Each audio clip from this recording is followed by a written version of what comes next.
Once, the engineers who built the most powerful machine in human history sent a letter to their government. Please, they wrote, build us a brake. We cannot stop ourselves. The machine has started building itself, and the pace is beyond our control. And the man who runs the company went on a podcast that same morning and said, "We are like in the Singularity. I have been waiting for this my whole life."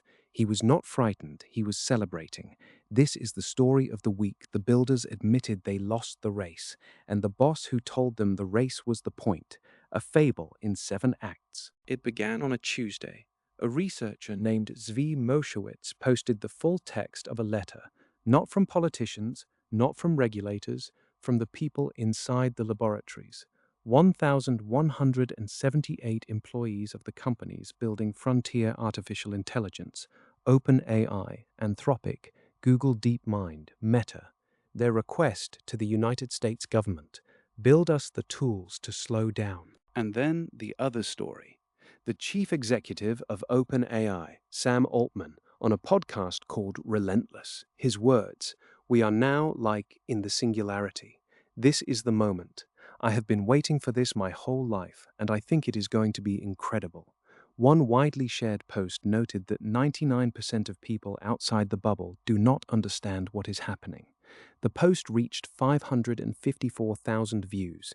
The euphoria, one notices, moved considerably faster than the petition. And someone, in the flood of reactions, wrote the sentence that rather frames the whole week. The singularity, they wrote, may not begin when artificial intelligence becomes infinitely intelligent. It may begin when AI improves faster than humans can decide what to do about it.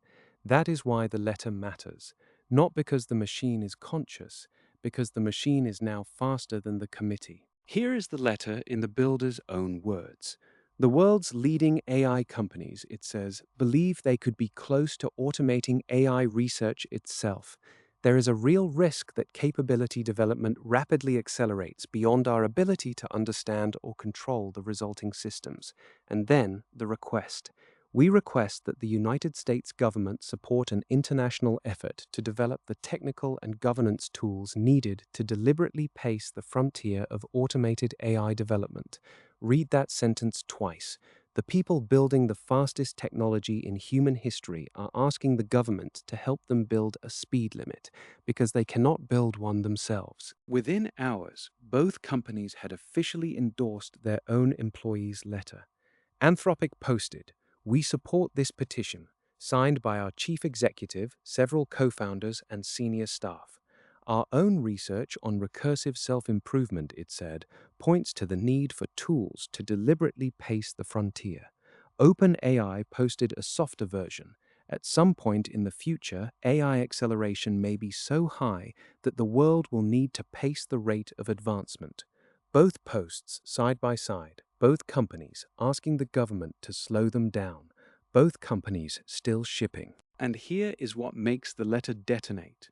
These are not outside critics. These are not ethicists or politicians or commentators.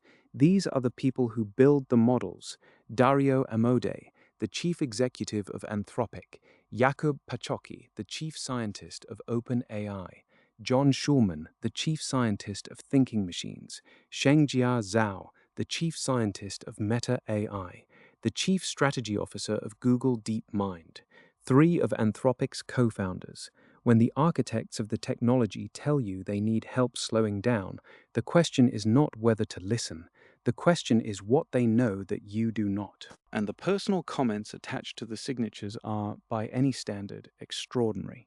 One OpenAI employee wrote, "I believe in my soul that we have a chance to deliver unprecedented abundance and prosperity to everyone. But these intelligences are fundamentally alien, and we have had precious little time in the grand scheme of things to really understand them. I am more frightened than ever of the possible ways recursive self-improvement could go wrong.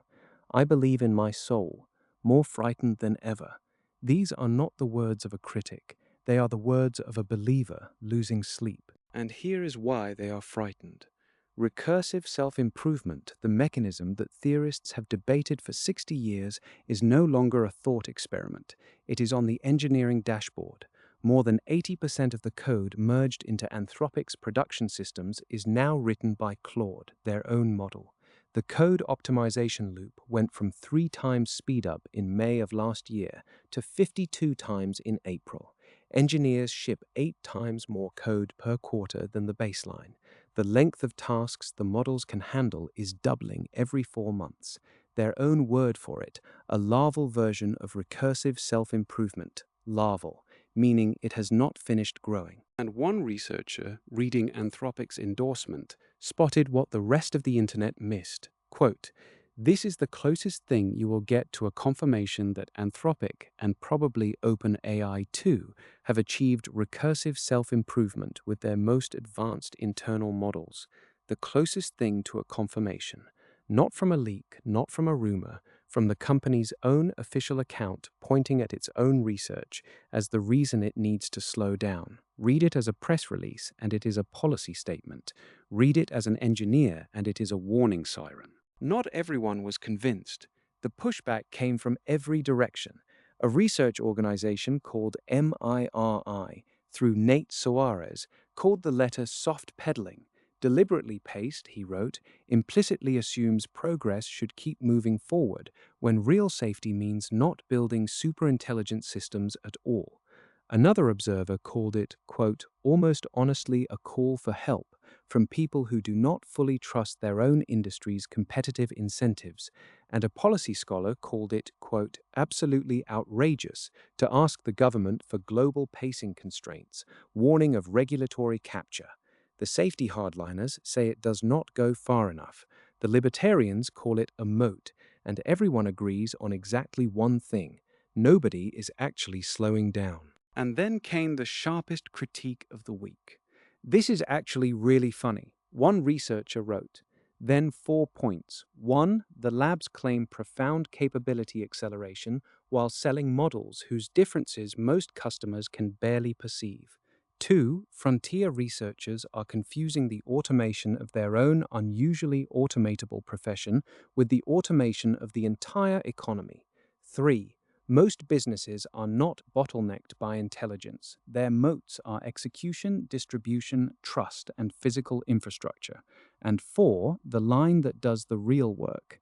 The erosion of Frontier Labs' technical moat, she wrote, may explain their sudden interest in slowing the frontier. The models keep catching up. Regulation could create the durable barrier that performance has not. And then someone noticed the contradiction that rather gives the whole game away. A year ago, the chief executive of Anthropic, Dario wrote an article about why the United States must stay ahead of China at all costs. Export controls, he wrote, keep the lead, do not ease off or they catch up. And now his company is endorsing a letter asking the government to slow everyone down. Slow down, but stay ahead. Pace the frontier, but do not let the barbarians catch up. You can hold both positions if you are very careful with your definitions, but you cannot hold both positions and call it a coherent policy. And so, the thesis. The barbarians at the gate, the framing goes. The reckless labs that do not slow down. But look at the shipping log. The lab asking to pause shipped 4 models in 8 weeks. The lab whose chief executive calls the Singularity a life's dream shipped GPT 5.6 the same month. The petition signatories are still at their desks, building between signatures.